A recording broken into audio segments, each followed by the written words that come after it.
My name is Sal Najumia, and I used to be the installation commander of Eglin Air Force Base, the largest base in all of the Department of Defense and one of the largest bases in the entire world. And we're here today at the Air Force Armament Museum to talk a little about what it's like to run an Air Force base and to fly these amazing aircraft. Running an Air Force base is like running a small city and also running an airport. So like running a small city, an Air Force base has office buildings, has a hospital, it has a shopping center and a grocery store. We have a fire department and a police department and all kinds of houses and things like that. Now what makes it special is it's like running an airport as well. But instead of having passenger planes, we've got some really cool aircraft like you'd find here at the Air Force Armament Museum. Some of the planes that we have at Eglin Air Force Base are the A-10, the F-15, and the F-16, and you'll be able to see examples of those here at the Air Force Armament Museum. We also have newer aircraft like the F-22 and the F-35, and those are the latest generation fighters. Other Air Force bases have the really big cargo aircraft known as C-130s and C-17s, and they're used to move all kinds of people and cargo around the world. There's bombers like the B-52 that's over my shoulder, as well as B-1s and B-2s. There are quite a few aircraft that we have that can actually fly faster than the speed of sound. That's called breaking the sound barrier. What that means is that airplane can move faster than sound.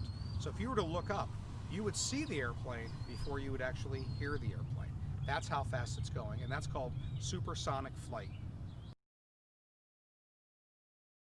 This SR-71 Blackbird is the fastest plane that's ever been built. It can fly almost 2,500 miles an hour, which is about 3.5 times the speed of sound. So to put that in other words, if you were to get on that airplane right here and fly all the way to California, you could get there in 1 hour. We're standing in front of the B-17 Flying Fortress. This is one of my absolute favorite aircraft, and its history goes back to World War II, where it saw a lot of action. One thing that you might notice if you look at this plane is the emblem that's right on the nose of the aircraft looks exactly like my shirt here, because our base, Eglin Air Force Base, and the 96th now test wing takes its history all the way back to England, where this aircraft was operating out of during World War II.